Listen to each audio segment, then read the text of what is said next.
Okay, ladies and gentlemen, welcome to another video, and today we got something really fun. I made the beat for Travis Scott, including the sample. It's not all from scratch, but I'll break it down soon, and we can talk about what I did and show you all the effects. So how come I did the beat for Travis Scott? I just actually saw on his IG that they re-released days before Rodeo. So if you don't know that album, I think it's 10 years old right now. So it released 2014. So 10 years later we got a re-release of that, and it's still, I think, the same album. It's just a re-release basically, and I think the beats are still very interesting and quite cool to remake actually, or quite cool to get inspired by them. So that's exactly what I did, and I'll break the sample down first, and then we can start with the drums. I'll show you what I did with the drums. I kept them quite simple.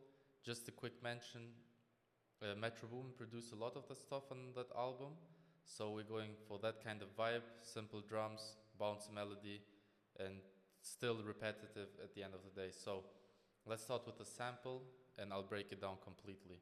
So this is the first thing I started with, was this pad here.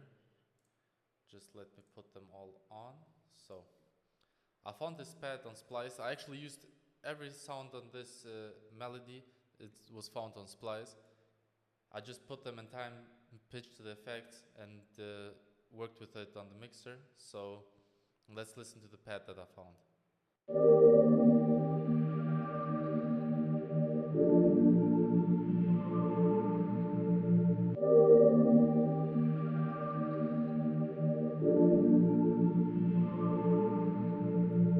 Simple 2-chord pad, nothing interesting, just repeating itself throughout the sample.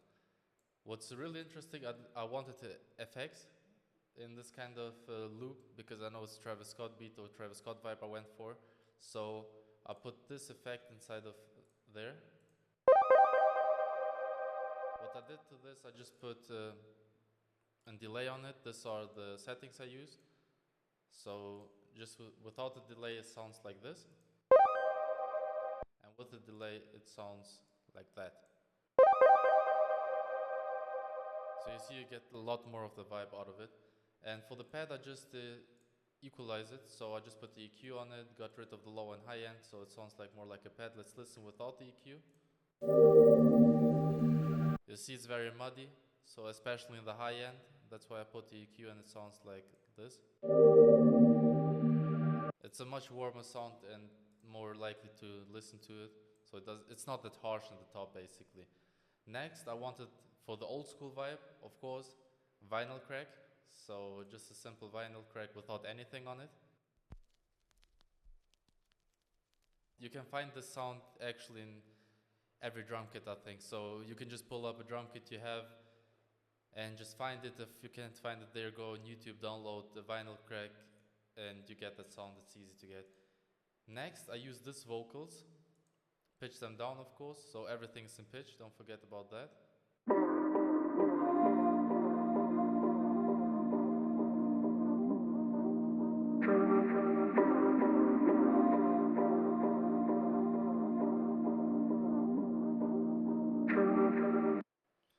So that's it for the vocals, just the two EQs basically, and one gets rid of the high end and one of the low end, so both remove the low and the high.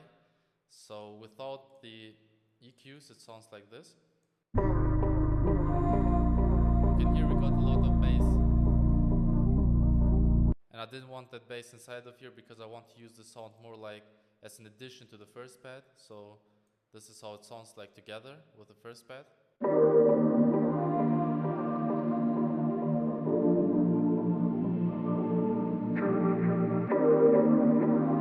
So we're layering the first pad basically, and you can still hear these vocals coming at the end of the fourth bar.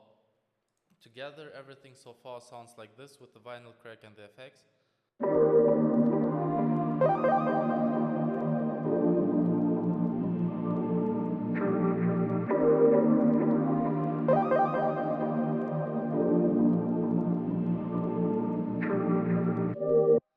For the next sound, I picked a bell because usually we use a bell. Just with the RC20 on it, vinyl 1 preset, got rid of the noise because I already have edited manually.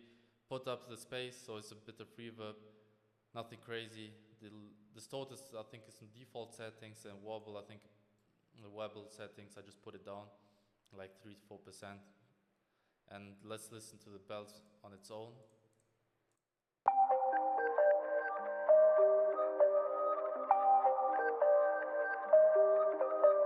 I messed a lot on the timing here. So if you're inside of Logic, you can mess with the timing of basically every audio file. That's why I love working with audio files. And I had to put everything on time because the delay wasn't matching up with the tempo I had on this project. So I went in manually and pushed everything in place, and that's how it came out sounding. Still sounds a little bit unperfected, but that's what I like about these bells. So sometimes they come in a little bit earlier than planned, sometimes a little bit later, sometimes the overlap is there, and that's what I really liked and didn't get rid of, because first I didn't want to do everything manually. I just wanted like that, still that dirty kind of vibe inside of this sample. And now for this part, basically this second part of the sample, I removed the vocals that we heard before, and this is how it sounds like so far with everything.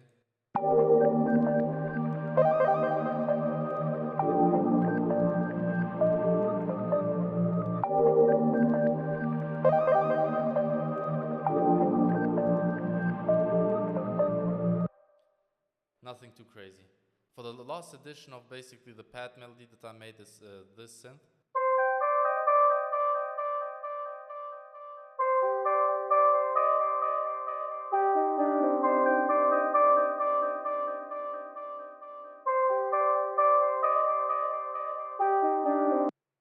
So that's like that really dirty sound that we can hear inside of here. So this is synth, it's really dirty, it got a lot of high end. I just put the channel EQ to get rid of a little bit of high end, but it got still a distorted sound that I really love. Then, after I did this, I just bounced this, and then we got the complete sample that I can play right now. So this is the sample here.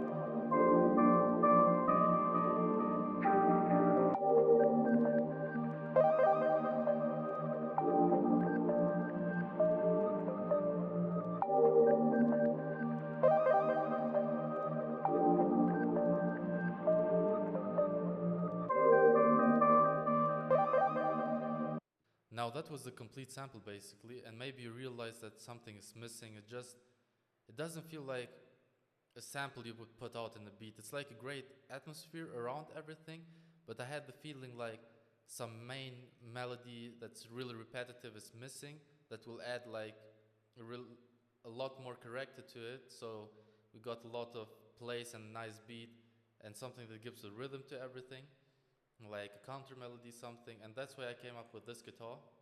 So let's listen to the guitar. And just a second before I forget, for this kind of pad, for the melody, after I bounced it, I just added this tape recorder from Universal Audio, basic settings on default, just added it on top to give like more vinyl feel. Now, after I did that, I pulled in this guitar, pitched it on the right note, and spread it on time. So let's listen to the guitar on its own. And there's only this EQ on top of it. So get rid of the low end and some of the highs and mids. So there's a little bit room left. And let's listen to it.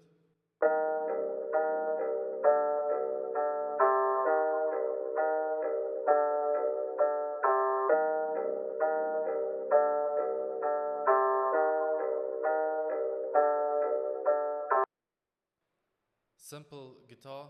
As soon as I heard it, the distortion, that old way of sounding, I knew this had to be inside of here, because that's like really the Travis Scott vibe. To complete this, I added these percussion elements. I have used them before in other beats, But that's what I mean, you can use one sound in multiple beats, because most people treat the drums different from the melodies.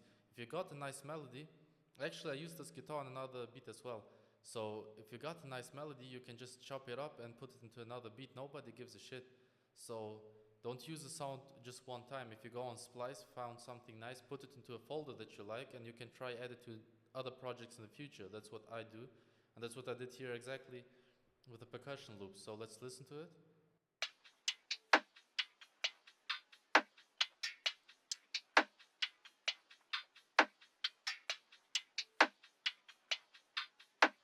Just like a really old school sounding percussion loop with the EQ on it, basically no other effect, just got rid of the low end here. And now let's listen to the complete melody together.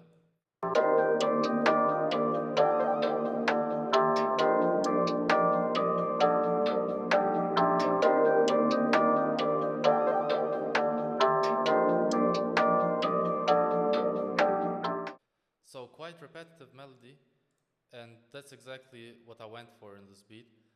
I left it like that because we got a great melody. I got straight into the drums. Now let's listen to the drums. I started with the snare first. So this is the snare pattern that we can see here on the left bottom.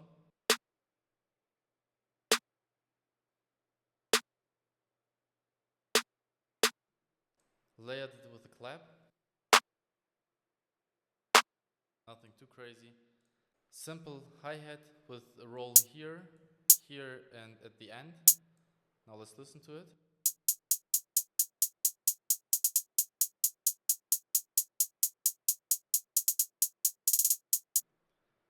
Basically 2 steps with 3 type of rolls. Now I got into the 808 and I used the Metro Boomin 808, and it's a little bit distorted, that's why I took that. So let's listen to it. For effects, I just used the fat effects, basically turn everything off. This is like something of a clipper, so soft limiting, added 2 dB on top of it just to give like more punch to it. And this is how it sounds like. Of course, just a little bit of, got rid of the high end. And let's listen to the pattern.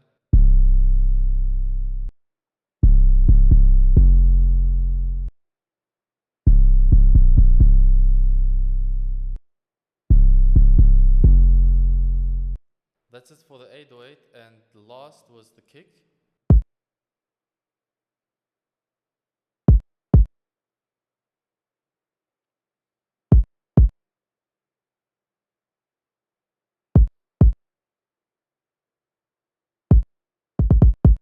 That's it for the pattern basically, and now we can listen to all the drums together.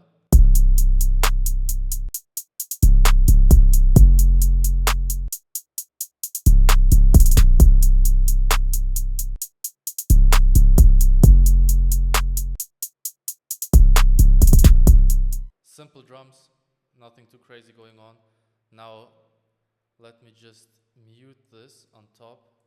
So now we can listen to the complete beat, and I hope you learned something out of it. So the key takeaway of this tutorial or video is just to show you that you can use a lot of sounds to make your own samples.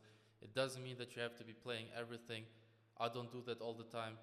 I start with a starter, put something on it. Sometimes I just use starters and put them all together and see what I come up with.